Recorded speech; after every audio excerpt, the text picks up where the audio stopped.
함께하며 여러분의 내일을 응원합니다. 성공예감 이대호입니다.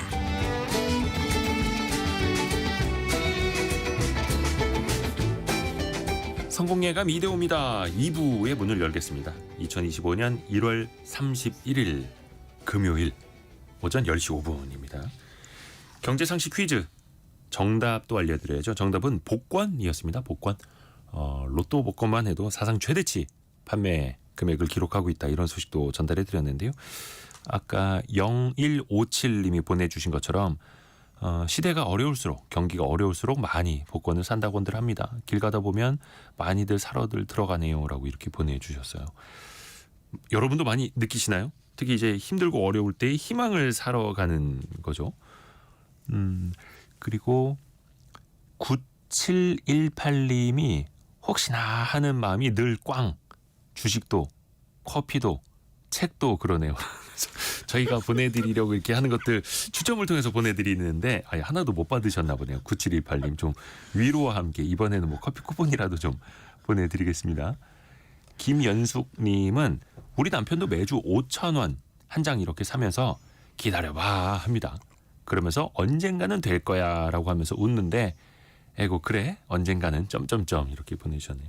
사실 복권은 물론 이제 그 확률도 있습니다만 꿈을 사는 거죠. 혹은 일주일치의 즐거움, 일주일치의 희망을 사는 거죠. 그게 토요일 저녁이 되면 좀 꺾이기는 합니다만 그래도 일주일 동안 그 희망 덕분에 머릿속으로 집도 사고 슈퍼카도 사고 그러지 않습니까? 그런 즐거움인 거죠. 5974님이 꿈에 돼지가 달려들어서 아내한테 복권 사야겠다고 했더니 몸이 허하고만 삼겹살 사올게 라고 출근하던데요. 그래도 저 생각해주는 사람은 아내밖에 없어요 라고 보내주셨고요. 돼지꿈 꾸셨다는 분들 좀 계시는데 돼지꿈이 복권으로 당첨된 거는 아닌 것 같습니다. 3795님도 보내주셨는데 저는 돼지꿈을 꾸고 복권을 샀는데 당첨이 안 됐네요. 돼지꿈이라고 다 당첨되는 건 아닌가 봐요 이렇게 보내주셨거든요. 솔직히 말씀드리면 저 한 2달 전쯤에 돼지꿈을 꿨거든요. 돼지 여러 마리가 저한테 막 달려드는 거야. 근데 꿈에서 제가 도망갔네. 심지어 쫓기는 꿈을 돼지한테 쫓기는 꿈을 꿨어. 그래서 그것도 복권을 샀죠. 샀더니 역시나 꽝. 그 돈 좀 아낄 걸. 여러분이 또 생각하시는 실시간 의견 계속해서 콩과 또 짧은 문자 50원 긴 문자 100원이 드는 샵 9730 열려 있으니까요. 여러분의 의견도 계속해서 보내주시면 감사하겠습니다. 잠깐 증시 상황 한번 볼게요. 코스피는 0.81%, 코스닥은 0.5% 밀린 상황입니다. 코스피는 2516, 코스닥은 725 가리키고 있고요. 일부에서도 말씀드린 것처럼 반도체 관련주가 크게 떨어지고 있습니다. 특히 엔비디아가 우리 연휴 기간에 한 10여 % 밀렸었죠. 딥시크라고 하는 중국의 AI 저렴한 비용으로 만들었다. 고성능 칩 없이도 만들었다라고 밝히면서 그게 미국 증시 테크주에도 충격을 줬었고 우리 증시 SK 하이닉스가 현재 8.4% 밀리는 하나의 요인이 되고 있습니다. 다만 개장 초에 11% 이상 떨어졌던 거랑 비교해 보면 현재는 8% 정도로 낙폭을 조금은 좁혔고요. 아까 3% 이상 빠졌던 삼성전자는 현재 낙폭이 2%입니다. 52,600원 가리키고 있고요. 뿐만 아니라 반도체 소부장 특히 이제 SK 하이닉스랑 관련이 있는 소재 부품 장비 업체들도 오늘 좀 많이 빠지는 흐름이고요. 반도체를 제외하고는 다른 업종들은 좀 비교적 강세입니다. 조선, 금융, 제약바이오 등등은 오늘 강세를 보이고 있습니다. 뿌리 깊은 제조업 시간으로 들어갑니다. 지난번에 저희가 금 이야기를 했거든요. 참 이게 경제방송이가 또 하나 알려드리면 밤사이에 또 금값이 사상 최고치를 기록했다고 하던데 근데 그때 금 이야기를 우리가 제대로 끈 맞췄는지 모르겠습니다. 사실 이제 금 이야기 했으면 금운동 이어가야죠. 숭실사이버대 환경안전공학과 교수이자 SF 소설가인 곽재식 작가와 함께합니다. 안녕하세요 작가님. 안녕하세요 곽재식입니다. 작가님은 좀 금 좀 있으신가요? 전혀 없죠. 그래서 방금 한숨을 쉬셨군요. 그렇습니다. 가격 사상 최고치에. 그렇습니다. 근데 되게 은은 좀 있을 수 있어요. 은이 어디에 있을까요? 숟가락. 없습니다. 없나요? 저희는 이제 스테인리스 강으로 돼 있는 스테인리스 젓가락이 저희 집에 있죠. 저희 집도 은 반지? 은 목걸이 조금 있는데. 그러시군요. 근데 그게 지금 색깔이 까맣게 돼 있습니다. 좀 오래 쓰셨군요. 네. 아니 근데 몸에 착용해도 그렇고 은은 왜 이렇게 색깔이 변하는? 지난 시간에 이제 금 같은 경우에는 아무런 화학 반응을 일으키지 않아서 굉장히 오래 간다라고 맞아요. 말씀드리지 않았습니까? 네. 근데 은도 뭐 일상적인 산소나 물 이런 거하고는 그래도 화학 반응을 좀 덜하는 편인데 네. 은은 금에 비해서는 그래도 화학 반응을 좀 합니다. 그래서 결론적으로 말씀드리면 황하고 반응을 하면 은은 황화은 같은 성분으로 바뀌는 그런 화학 반응을 일으키는데요. 황화은이 좀 시커멓틱한 이런 색깔을 갖고 있거든요. 그래서 은이 좀 이렇게 검게 색깔이 변했다라고 하면 예. 겉면이 황하고 반응을 해가지고 황화은으로 바뀌어서 그게 검게 보이는 거다라고 보시면 거의 대부분 맞습니다.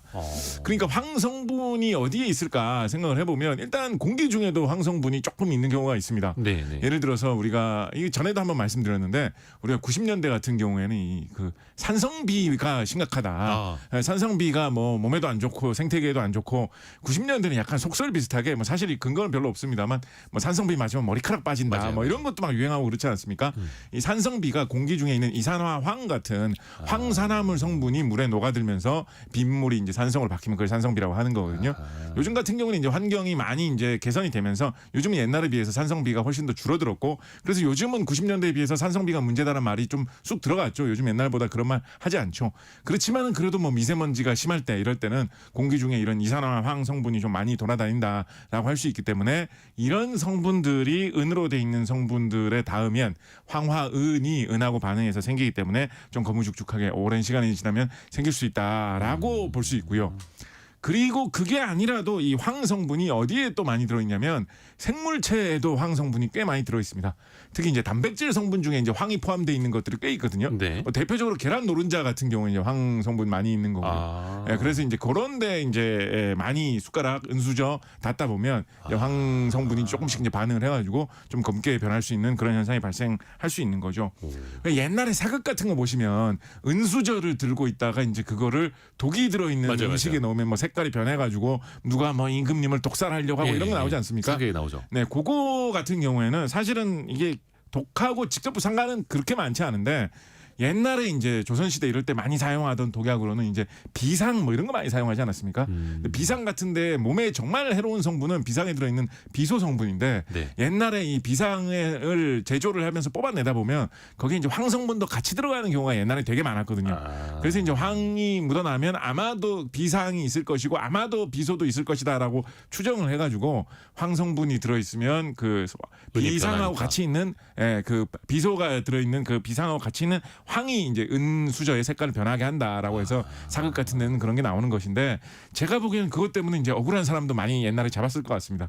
왜냐하면 이제 계란 노른자 같은 거 많이 사용해가지고 음식 만들면 거기에도 황 성분이 있기 때문에 자칫하면 그걸 이제 물에 많이 녹아나지는 않으니까 그것 때문에 색깔이 쉽게 바뀌지는 않은데 또 좀 운이 없다거나 하면 그것 때문에 혹은 뭐 임금님이 좀 계란 음식 많이 좋아하신다 이러면 그걸 많이 드시다 보면 일반적인 은수저가 그 계란에 있는 황 때문에도 색깔 충분히 바뀔 수 있거든요. 많이 사용하다 보면. 네. 그래서 저는 그것 때문에 생사람 과거에 좀 잡았을 거다라는 생각도 좀 해보고요. 그거 아니라도 예를 들어서 뭐 내가 팔찌나 목걸이 같은 걸 차고 있는데 네. 나는 뭐 공기 좋은 데만 계속 살아가지고 공기 중에 있는 무슨 이산화황 그런 황오염 물질 많이 안 닿았을 것 같은데 그래도 그러고 있으니까 좀 색깔이 변하더라. 내가 무슨 뭐 계란 물에다가 뭐 목욕을 한 것도 아니고 왜 이렇게 됐을까라고 생각을 해보시면 사람도 이 단백질로 돼 있잖아요 몸이. 그러다 보니까 사람의 몸 성분에서도 이런 단백질 성분이 좀 배어 나오면 거기에 있는 황하고 오랫동안 은이 닿다 보면 황화은이 생길 가능성 충분히 생각을 해볼 수가 있습니다. 약간 좀 극적인 사례로는 어떤 거 생각해 보실 수 있냐면 네. 극적인 사례라기는 좀 이상한 사례긴 한데 네. 이제 그 냄새 나는 성분 중에 의외로 이 황 성분이 포함되어 있는 성분들 꽤 많이 있거든요. 냄새 나는 것 중에. 예를 들어서 이제 마늘 냄새 같은 경우 네. 마늘 냄새 성분으로 제일 많이 이야기를 하는 게 알리신 같은 성분인데 이 알리신 같은 성분이 이제 황 포함되어 있는 그런 물질의 좀 대표적인 생물 속에 들어있는 물질이거든요. 네. 그래서 이제 뭐 이건 뭐 좀 이상한 얘기긴 한데 꼭 그런 건 아닙니다만 몸에서 좀 냄새가 많이 난다라고 하면 황 성분이 포함된 성분이 뭐 땀에 배어서 나는 좀 많이 나오는 체질이다. 라면 몸에서 좀 냄새 많이 날 수 있거든요. 땀 뭐, 냄새. 꼭 꼭 그런 것만은 아닙니다만 채취라고 하는. 채취 좀 심한 채취, 특히 좀 독특하고 이상한 채취 있지 않습니까? 네네. 평범한 뭐 채취, 암모니아 냄새 이런 거 말고 아주 좀 특이하고 이상한 채취 있으면 황성분이 배어나오는 그런 물질이 있을 가능성이 좀 있거든요. 그래서 그런 체질이다라고 하면 딴 사람보다 황이 좀 유독 장신구에 좀 많이 닿겠죠. 그럼 이제 황으로 된 장신구 색깔이 황화은이 생기면서 좀 더 잘 바뀔 가능성 좀 있다고 할 수 있을 것이고요. 뭐 그런 체질 아니라도 나는 평범하게 살 때는 그런 물질이 몸에서 잘 안 나오는데 유독 요즘 들어서 마늘이 입에 당겨가지고 마늘을 좀 많이 먹었다라고 하면 아무래도 땀에 마늘 많이 먹고 나면 땀 냄새에서도 마늘 냄새 나는 경우 있잖아요. 그러면 이제 알리신 같은 성분이 땀에 좀 섞여서 나올 수 있을 텐데 그런 일이 좀 더 많이 있다 보면 이 장신구 색깔이 좀 바뀌는 그런 거 생각해 볼 수 있겠죠. 왜 그 은이 시커멓게 변하면 저 사람 몸이 안 좋은가 보다 그런 이야기를 예전에는 하기도 했었는데. 그것도 이제 약간은 뭐 좀 생각해 볼 수 있는 게 뭐 다 그런 건 아닙니다만 굳이 이제 그게 과학적인 그런 뭐 논리를 찾을 수 있는 경우가 있다라고 한다면 네. 평소에 내가 평범하게 생활할 때는 내 몸의 신진대사가 평상시대로 돌아가가지고 내 체질상 황이 들어있는 성분이 몸 밖으로 별로 안 나오는 체질이었는데 뭔가 몸이 어디 한 군데가 좀 과거와는 달라져가지고 과거와는 다르게 이상하게 몸의 땀 속에서 황 들어있는 성분이 좀 나오기 시작했다라고 하면 몸이 뭐 나빠지지는 않았다고 나빠졌다고 단정할 수는 없겠지만 체질이 좀 바뀌게 되었다라고는 이야기해 볼 수 있겠죠.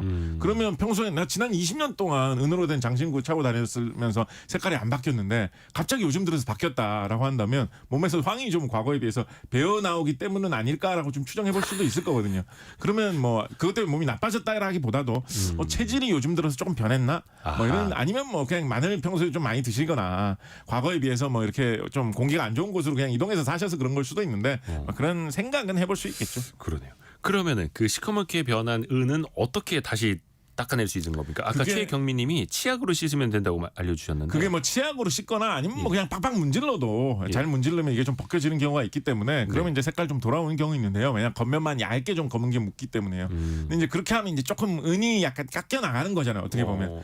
그래서 그거 말고 또 약간 화학적인 방법으로 복구하는 방법으로 좀 뭐 생활의 지혜 비슷하게 좀 많이 알려져 있는 게 이게 은이 황하고 결합해서 색깔이 변한 거기 때문에 거기서 이제 황을 도로 떼주면 색깔이 돌아올 거 아닙니까?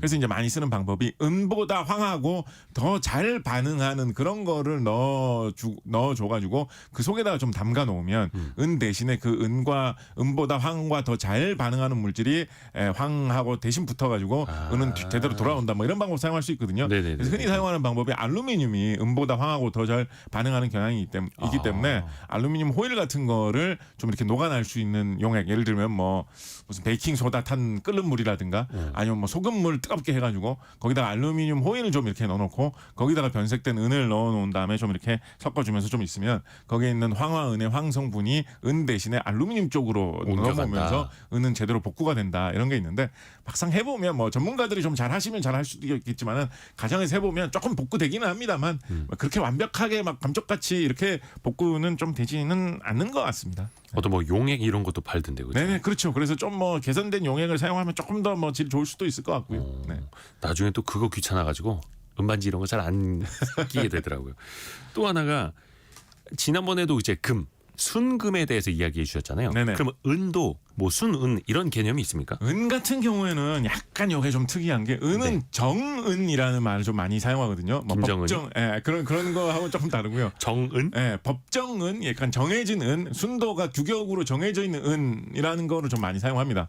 요게 이제 92.5% 정도가 되면 이거를 정은이다. 요게 이제 규격화된 은이다라고 해가지고 요거를 좀 많이 거래를 하는 그런 99.9가 아니라 92.5. 요거를 이제 옛날부터 이제 영어권에서부터 스털링 실버라고 부르던 재질인데요. 요걸 왜 스털링 실버라고 부르냐면 그 영국 돈을 파운드라고 하지 않습니까? 근데 이제 파운드를 좀 길게 정식으로 호칭할 때 뭐 파운드 스털링 뭐 이런 식의 말 많이 사용하거든요. 이 스털링이라는 게 말하자면 이제 돈에 쓴다라는 뜻이라고 볼 수 있죠. 그래서 과거에 돈에 쓰던 정도의 재질이 되는 특히 이제 영어권 영국에서 돈에 쓰던 정도의 등급이 되는 거를 스털링 실버라고 해가지고 92.5%를 스털링 실버라고 많이 부르는데요. 여기 스털링은 왜 스털링이라고 부르느냐라고 하면 이것도 뭐 여러 가지 설이 있습니다만 뭐 옥스포드 영어사전 뭐 이런 거 찾아보면 옛날에 그러니까 중세 시대 이럴 때 영국에서 돈을 처음 찍어가지고 은화를 만들 때 보통 이제 별 모양을 찍어가지고 은화를 많이 만들었다라고 하거든요. 그래서 별을 영어로 star라고 하지 않습니까? 스타라는 말이 변해가지고 스타 매력적인 뭐 스타스러운 이런 은, 돈에 들어가는 별 모양 찍힌 은이라고 해가지고 스타가 변해서 스털링이 되었다라고 해서 돈에 들어가는 등급의 은을 스털링 실버, 파운드 스털링용 은 뭐 이런 식으로 부른다라고 하는 거죠. 그래서 예로부터 이 은 같은 경우에는 이런 그 돈 용도로도 상당히 많이 좀 사용이 되었습니다. 그렇죠. 우리가 이제 단적으로 이걸 알 수 있는 게 보통 우리나라에서 한자 중에 돈에 관련된 거는 금이라는 단어를 많이 사용하잖아요. 네네네. 금이 제일 귀하니까. 네. 그래서 뭐 축하금, 상금, 뭐 금일봉 다 금으로 많이 끝나잖아요. 그렇죠. 뭐 대금, 적금, 예금 여기서 금 다 돈이라는 뜻이지 않습니까? 네. 희한하게도 돈을 다루는 장소는 금행이라고 하지 않고 은행이라고 하죠. 은행. 예, 여기 은행이라는 은자가 과거 이제 중국에서 긴 세월 동안 은을 약간 이런 돈 거래의 대표적인 그런 물자로 사용했기 때문에 화폐처럼. 화폐로 사용하는 것의 그런 기관은 금행이라고 안 하고 은행이라고 한다라는 사실이 잘 알려져 있는데요. 그래서 이제 뭐 무협 영화 이런 거 보면 무협 영화에 나오는 그런 어떤 협객 이런 사람들이 돈을 많이 사용할 때 이럴 때 약간 은덩어리 같은 거를 은자 뭐 이런 식으로 부르면서 은덩어리 같은 걸 하나 던지면서 뭐 객잔에서 뭐 열흘 동안 묵고 가겠소 뭐 이런 식으로 이야기하는 장면 나오는데 그런 식으로 옛날 중국에서는 은으로 이런 여러 가지 돈처럼 거래를 하는 일이 굉장히 많았다라고 볼 수가 있겠습니다. 이거를 왜 그렇게 했을까를 생각을 해보면 어떻게 보면 좀 당연한 게 금 같은 경우에는 너무 비싸고 귀하잖아요. 네. 그러다 보니까 일상생활에서 거래하기 좀 힘든 측면이 있거든요. 그렇죠. 장신구로 귀하게 보관하기는 좋습니다만 요즘 금 10,000원어치 하면 뭐 0.1g 단위로 따져야 될 요 정도 되기 때문에 뭐 식당에 가가지고 음식 사 먹고 금으로 낸다라고 하면 가루 같은 걸 하나 내면서 밥값입니다 이렇게 지불해야 되지 않겠습니까? 너무 거래하기 불편하잖아요. 그렇죠. 근데 은 같은 경우에는 10,000원어치 하면 그래도 한 뭐 그램 단위, 10g 단위 뭐 이 정도가 되거든요. 그러니까 눈에 보이는 조그만한 이런 조각으로 만들 수가 있지 않습니까? 은전 한 입. 네, 그래서 이제 그렇게 거래를 하기 좋아가지고 은이 이런 거래 용도로는 금 이상으로 좀 많이 사용될 가치가 있었던 거죠. 그래서 일본 같은 경우에도 왜 일본 도쿄에 제일 좀 땅값 비싸고 유명한 거리라고 하면 긴자라는 동네가 있잖아요. 긴자를 이제 한자로 쓰면 은좌, 은으로 된 의자라는 뜻이거든요. 긴자도 옛날에 거기서 은으로 된 이제 돈 같은 거를 찍어내는 그런 곳이 있었다라고 해서 긴자라는 지명이 있었던 것이고 우리나라 같은 경우에도 뭐 조선 시대에는 은이 그렇게까지 화폐로 많이 통용은 뭐 그래도 조선 시대도 어느 정도는 됐습니다만 안 됐다고 할 수 있겠지만은 고려 시대 같은 경우에는 은으로 만든 이런 돈이 꽤나 많이 쓰여가지고 고려 시대에는 활구라고 해서 은으로 만든 돈이 좀 그 정부에서도 주도해서 어느 정도 유통이 되고 있었습니다. 활구라는 거는 이제 병 모양으로 돈을 만들거든요. 그 약간 호리병 모양으로 은 덩어리를 만든 거를 돈처럼 좀 사용을 했는데 뭐 일각에는 그걸 한반도 모양의 호리병 모양을 만들면 그걸 고려 시대에는 돈으로 사용했고 그걸 이름을 활구라고 불렀다라고 이야기를 하고 있습니다.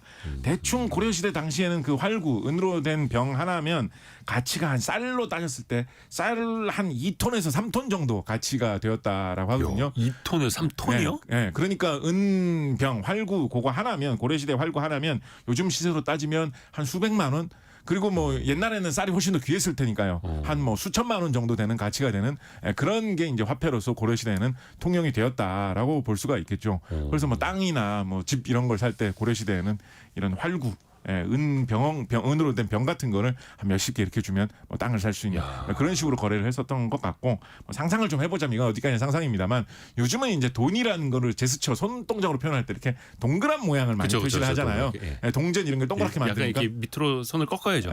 이런 식으로 표시를 하는데 고려 시대 때는 뭔가 이런 호리병 모양 같은 거를 손 모양으로 어떻게 좀 나타내지 않았을까 이런 생각도 좀 해볼 수 있겠죠. 고려 시대에는 이 은으로 만든 병이 굉장히 좀 많이 거래가 되었다라고 이야기를 하거든요. 야, 그래요. 그래서 은과 관련해 가지고 이런 돈 관련해서 하나만 더 말씀드리면 이 은이 중국에서 이렇게 많이 사용이 되다 보니까 중국에서 좋은 물자를 사고 싶어 했던 이 신항로 개척 시대 그러니까 지금 뭐 콜럼버스의 후예들 이런 유럽 사람들도 은을 구하려고 굉장히 많이 노력을 했거든요.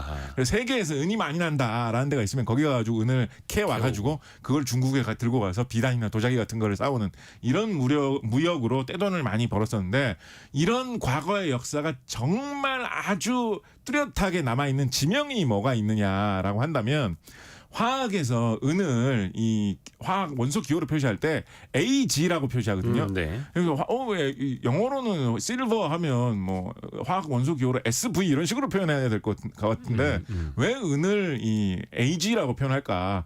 이거 라틴어, 스페인, 뭐 포르투갈 이런 계통에서 이탈리아 이런 데 쓰는 라틴어 계통의 영어로 은을 아르겐툼이라고 합니다. 아르겐툼. 아, 이게 이거- 아르헨티나에서 많이 났다. 요거를 생각을 해보면 이제 딱 떠올릴 수 있는 나라가 아르헨티나죠. 그래서 아르헨티나라는 이 나라 지명이 옛날에 스페인 사람들 이런 사람들이 거기 몰려와가지고 거기서 은을 어마어마하게 많이 캐가지고 스페인으로 실어갔기 때문에 아르헨티나라는 나라 이름이 은의 나라라는 뜻입니다. 그래서 우리나라는 대한민국이지 않습니까? 네. 아르헨티나 뜻대로 번역하면 약간 대은민국이라고 할 수 있습니다.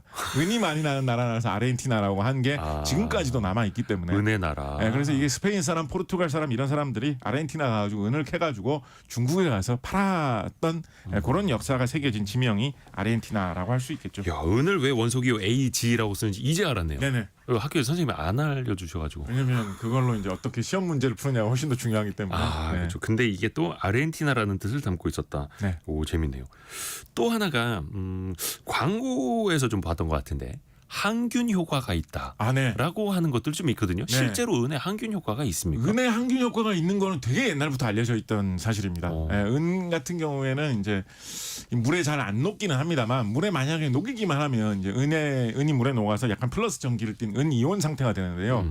은 이온 같은 경우에 요게 닿으면 박테리아, 세균 이런 게 잘 죽는다라는 게 거의 뭐 한 100년 전부터 알려져 있었습니다. 근데 이거를 만들기가 쉽지 않아 가지고 여러 가지 용도로 많이 사용은 안 되고 있었습니다만 그래도 과거로부터 이 은을 물에 녹인 거, 은 이온이 항균 효과를 위해서 종종 많이 사용이 되곤 했었습니다.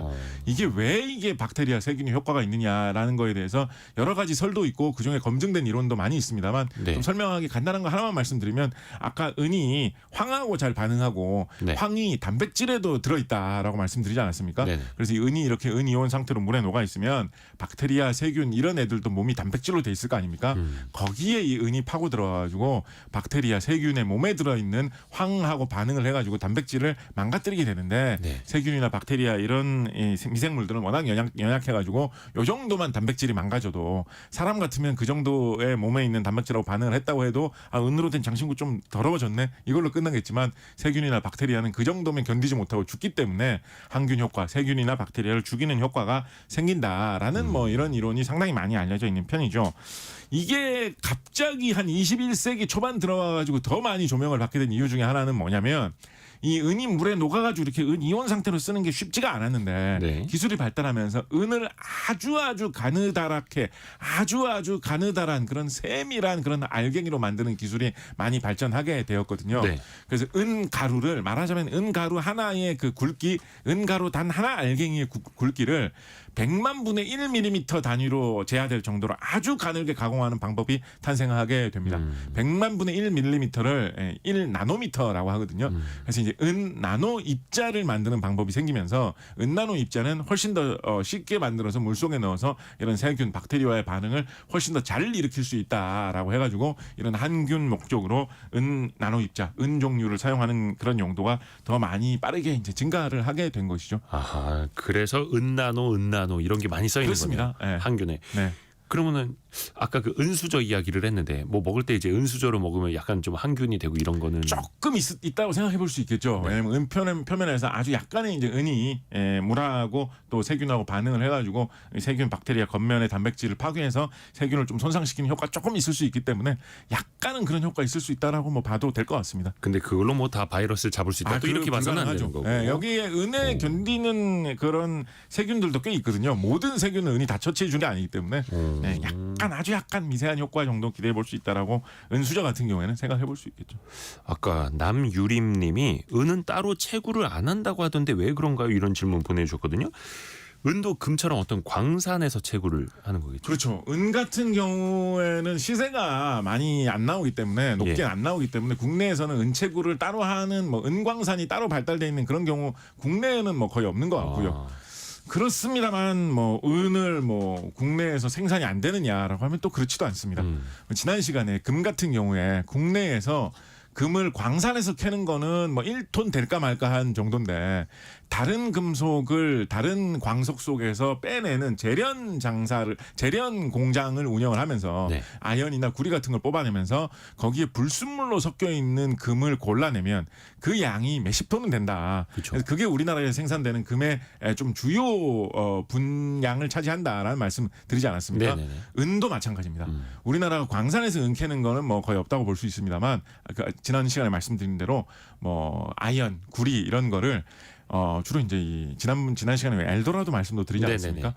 주로 이제 남아메리카에서 진짜로 아르헨티나 뭐 이런 데서 아연이나 구리 같은 게 들어있는 돌을 네. 우리나라로 많이 실어오면 거기에서 순수한 아연, 순수한 구리를 뽑아내면서 불순물로 들어있는 은을 따로 이제 재활용을 하는 거죠. 따로 이제 빼내가지고 그것만 따로 뽑아내가지고 순수한 은을 만들어내는 양이 꽤 되거든요. 은이 금보다 훨씬 더 풍부하기 때문에 이런 식으로 우리나라가 뽑아내는 은 양이 1년에 한 수천 톤 단위가 됩니다. 보자. 우리나라가 그러니까 온산공단 그러니까 울산에 이런 구리 공장, 네. 아연 재련하는 공장이 큰 규모가 있는데 대체로 좀 작은 데서 뽑아내는 것만 해도 은이 공장 한 군데서 매년 한 1,000톤씩 나오고요. 와. 큰 데서는 매년 한 2,000톤씩 나옵니다. 그래서 다 합쳐 보면 우리나라가 1년에 우리나라에 은이 안 나는데도 네. 이런 남아메리카에서 수입해온 돌에서 딴 장사하면서 이 부산물로 뽑아내는 은만 해도 1년에 한 3,000톤씩 이렇게 된다라는 거죠. 막상 이 뭐 아르헨티나나 페루나 칠레 이런 은이 직접 나는 나라에서 생산하는 은 그 채굴하는 은 양이 매년 한 수천 톤 규모거든요. 네. 세계에서 은 제일 많이 나는 나라가 요즘 통계를 보면 멕시코인데 오. 멕시코도 역시 뭐 남미 라틴 아메리칸 문화권에 속하는 나라죠. 멕시코에서 나오는 은 양이 한 6,000톤 됩니다, 연간. 근데 우리나라가 그 절반에 해당하는 은을 우리나라는 은 나지도 않는데 이 아연 생산, 구리 생산하면서 부산물로 만들어내고 있다라고 하는 거는 상당히 좀 놀라운 거고요. 이것 때문에 은 시세가 좀 높이 올라갈 때가 있거든요. 네. 작년 초 같은 경우에 은 시세가 좀 좋았었는데 그럴 때는 우리나라의 이 구리, 아연하는 이런 업체에서도 은 장사로도 돈이 좀 되겠구나라고 해서 상당히 좀 좋아한다라는 뭐 이런 이야기가 있고.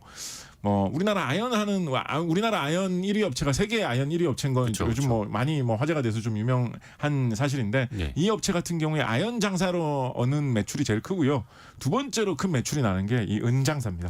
아연은 한 몇십만 톤 하거든요. 네. 그러니까 물량으로 따지면 아연이 이제 뭐 압도적으로 많습니다만 거기 이제 찌꺼기로 나오는 돌에서 캐내는 부산물 은이 몇천 톤 정도 규모, 한 1,000톤 요 정도 규모인데 은은 이제 시세가 비싸기 때문에 그거를 팔아가지고 전체 매출액의 한 뭐 20% 이상 할 정도로 은 장사를 우리나라에서 크게 하고 있다라는 것입니다.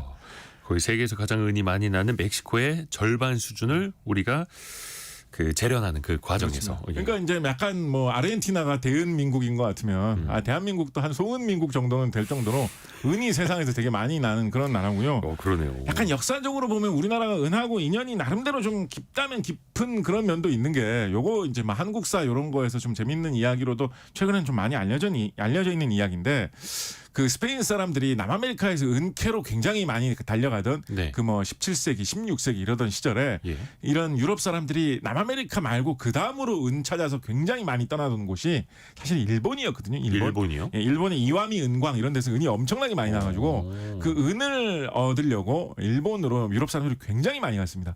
그러다 보니까 일본 사람들이 그 시절부터 유럽의 기술들을 많이 받아들여가지고 임진왜란 일어났을 때 일본군이 조선에 쳐들어오면 일본군이 신무기로 사용했던 게 조총이라는 무기가 굉장히 무서워가지고 우리나라의 조선 군인들을 굉장히 고전했고 예. 이순신 장군도 뭐 조총을 맞아가지고 돌아가시고 뭐 이런 역사가 있지 않습니까? 근데 일본 사람들이 조총을 갑자기 어디서 얻었겠습니까?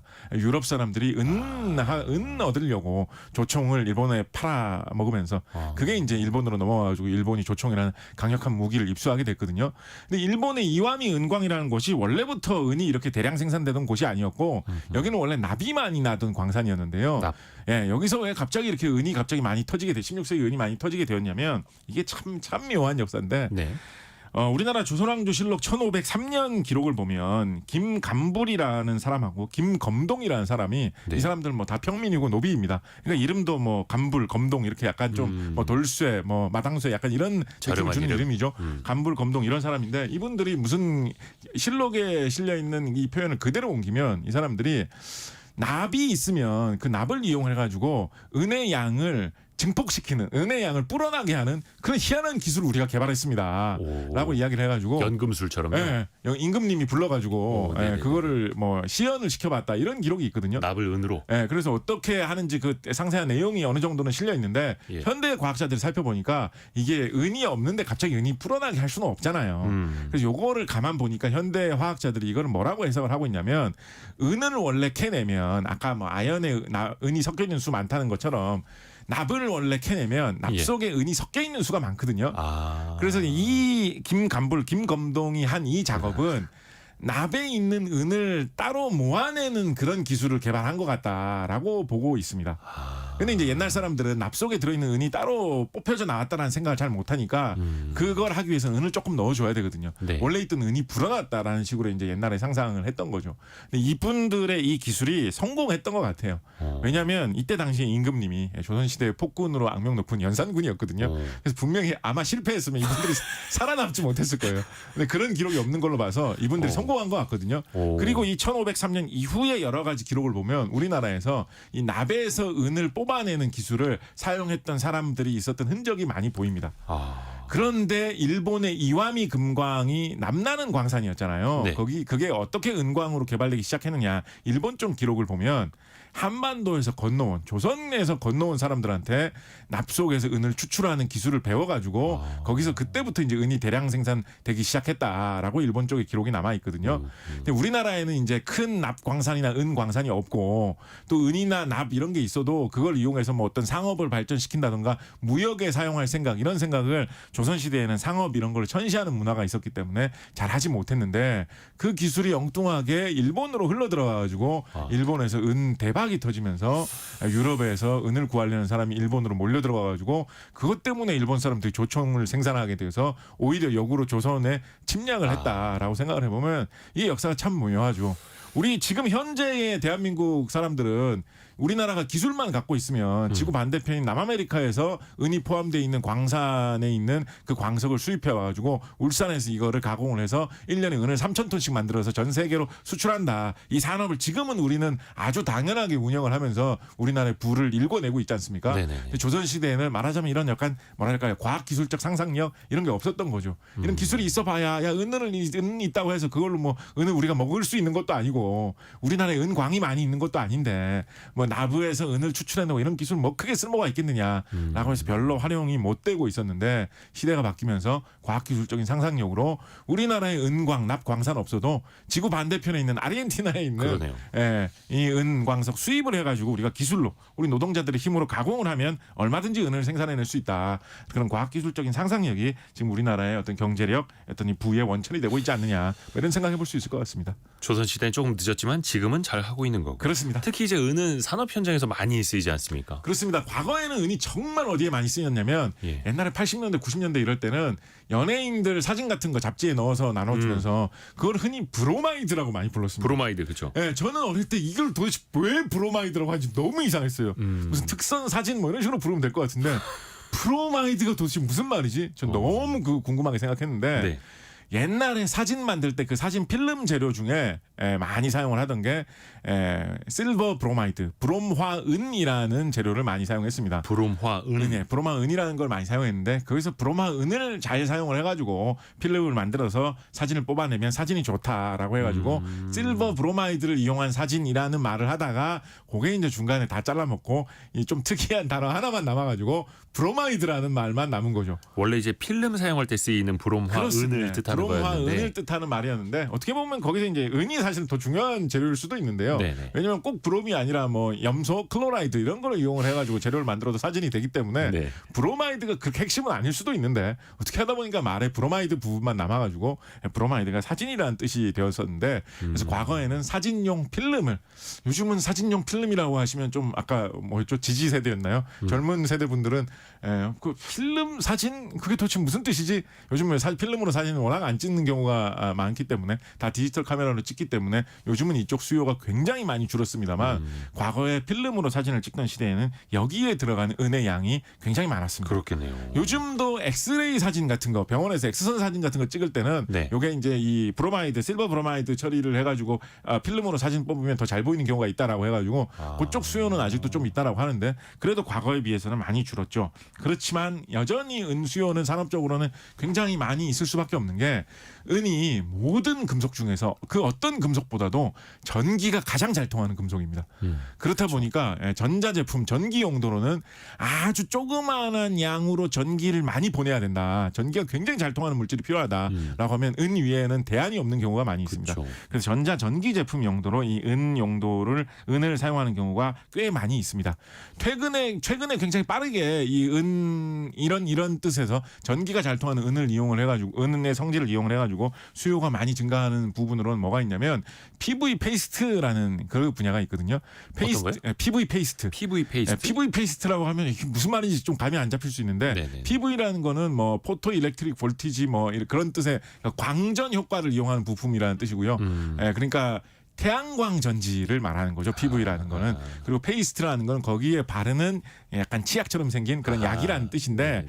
어디에 이 은을 이용해서 만든 PV 페이스트가 많이 쓰이냐면 태양광 그 전지판을 보시면 태양광 전지판이 전체적으로 이렇게 시커멓게 돼 있지 않습니까? 네네. 이게 이제 주 재료는 보통 실리콘 규소를 이용해서 만드는 반도체 재질이죠. 근데 자세히 보면 약간 바둑판 모양, 격자 모양으로 이렇게 약간 눈금 같은 칸이 그쵸. 질러져 있죠. 그렇죠. 약간 조금 더 광택이 좀 좋은 것 같은 약간 회색 빛깔 같은 걸로 이렇게 줄을 칸이 잡아져 있지 않습니까? 네. 태양광 전지판을 보면 그 칸제비 부분, 그 흰 회색 줄 부분 그게 PV 페이스트로 돼 있는 경우가 많습니다.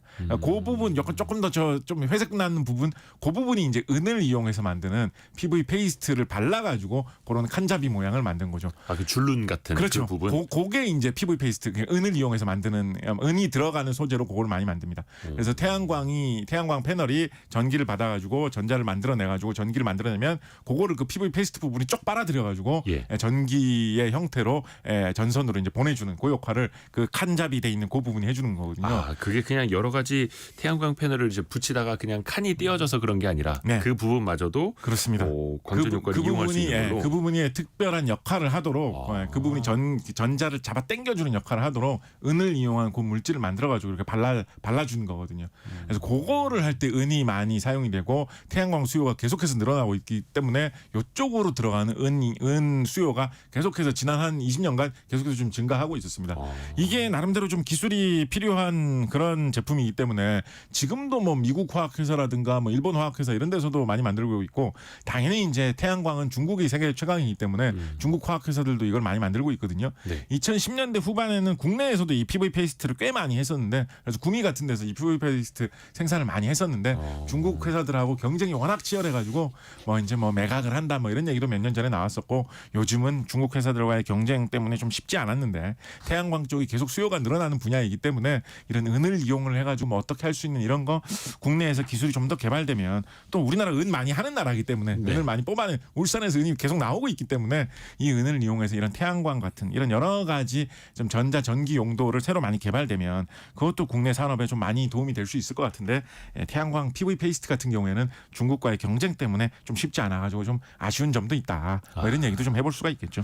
그렇죠. 첨단 산업의 또 필수적인 은이기 때문에 이걸 또 어떻게 활용하느냐에 따라서 부가가치가 또 달라질 수 있는데 배터리 쪽에도 그럼 많이 그렇습니다. 뭐 그런 쪽에도 많이 사용되고요. 또 전통적으로는 뭐 산화에틸렌 같은 EO라고 하죠. 에틸렌 옥사이드 이런 화학 물질을 만들 때 촉매로도 은이 들어가는 경우가 많이 있거든요. 그래서 네. 그런 용도로도 과거부터 좀 많이 좀 수요가 있었고 이 에틸렌 옥사이드 같은 경우에는 뭐 세제라든가 부동액 같은 온갖 화학 물질을 만드는 기본 재료로 많이 사용이 되기 때문에 한때는 정말 많이 생산해서 우리나라 충청남도 서산시에 대산 공장 같은 데서 이 네. 에틸렌 옥사이드 EO를 굉장히 많이 생산해가지고 우리나라 화학업계의 주요 제품 중에 하나였는데 이것도 마찬가지로 중국 제품, 사우디아라비아 제품 같은 거와의 좀 경쟁 때문에 요즘 이거를 계속 생산을 해야 되나 줄여야 되나 뭐 이런 걸로 가끔 언론에 많이 언급이 되는 물질이 에틸렌 옥사이드 EO라는 물질인데 요거 생산할 때 촉매로 역시 꾸준히 은이 좀 사용되고 있었다라는 것도 뭐 알아두셔도 될 것 같습니다.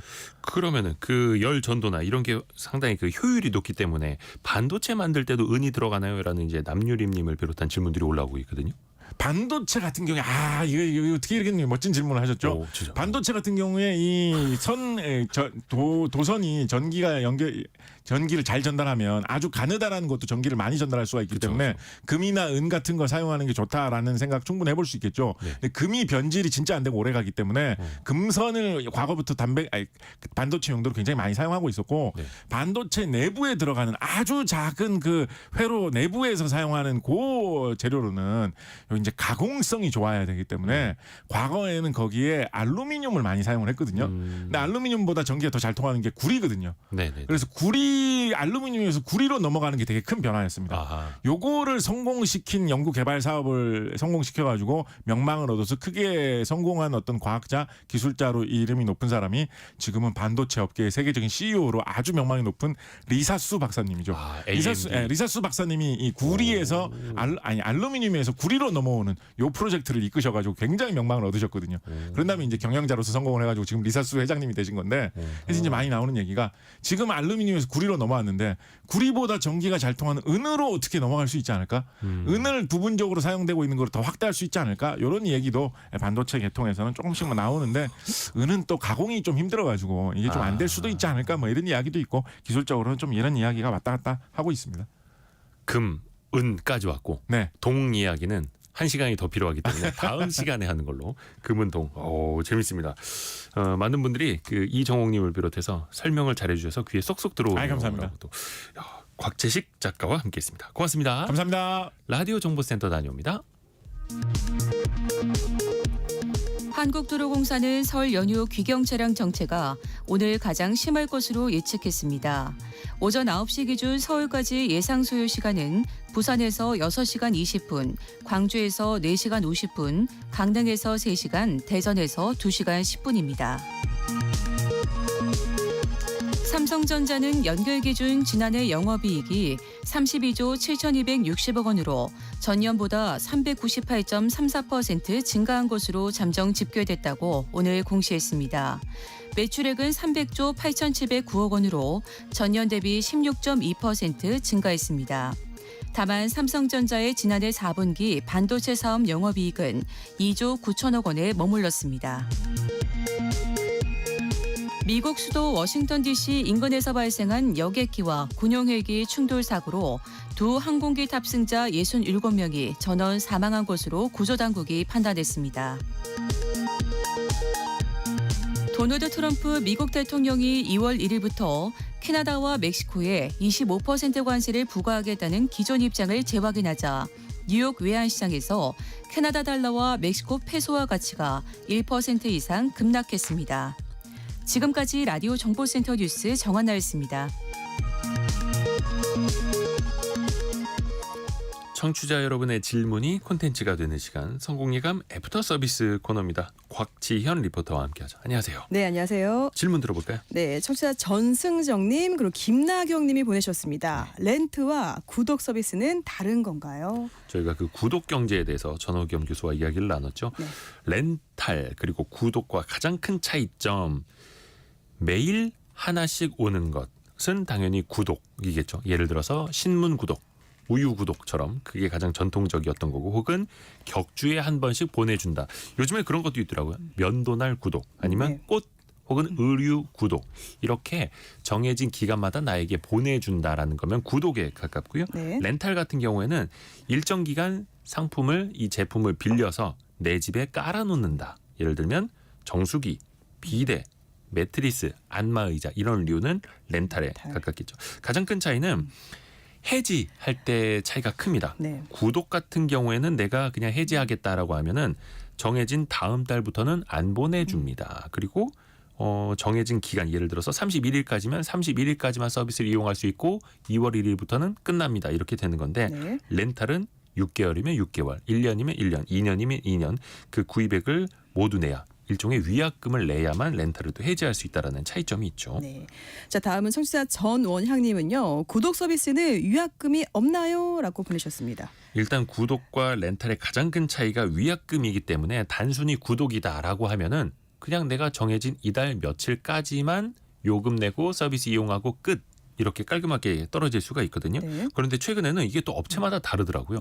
구독 방식이라고 분명히 했는데 위약금을 요구하는 업체들도 나타나고 있다라는 겁니다. 그 구독이라는 게 사실 월간으로 결제를 해놓고 정해진 날짜에 자동으로 또 결제가 연장되는 방식인데 네. 자동 결제만 내가 끊어놓으면은 그냥 내가 구독을 해지한 이 셈이 돼버리는 건데 업체에 따라서 위약금을 또 물리는 곳이 있어서 이거는 본인이 가입을 하시기 전에 또 살펴보실 필요가 있습니다. 네, 확인하셔야겠네요. 그래서 이제 구독과 렌탈의 경계가 모호해지는 거죠. 네.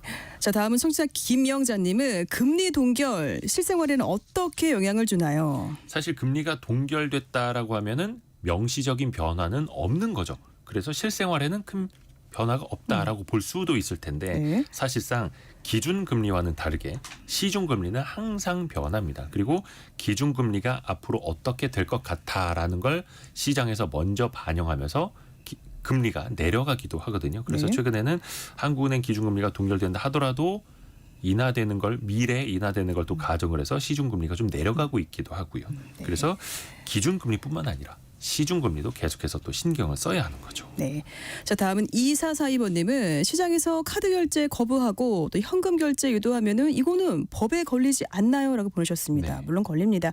그러니까 이때 신용카드 가맹점인지 한번 확인해 보세요. 여신점은 금융업법에는 신용카드 가맹점은 카드 결제 이후로 거래 거부하거나 또는 불리한 대우를 해서는 안 된다 이렇게 나와 있습니다. 그러니까 신용카드 가맹점인데 이 카드 결제 거부하고 현금 내세요 이렇게 유도하거나 또는 카드를 결제하면서 수수료 더 내라고 하면요 이건 모두 불법 행위고요. 또 하나가 있죠. 현금 영수증 끊어주세요 이때 거부하면 이것도 역시 불법에 해당이 됩니다. 그리고 지난번에 차 사고와 보험에 대해서 알아볼 때 이재영님이 이런 질문 올려주셨더라고요. 네. 주차장에서 앞차가 뒤로 밀려서 제 차 앞을 박았어요. 합의금으로 50만 원을 받았었는데 실제로 차량을 정비하고 보니까 100만 원이 나왔습니다. 어떻게 해야 되나요? 이때는요, 그러니까 수리비 영수증 그리고 견적서 제시해서 추가 보상 협의해 보시기 바라고요. 네. 근데 만약에 이 거부한다라고 하면은 가해 차량 보험사에 연락하시면 됩니다.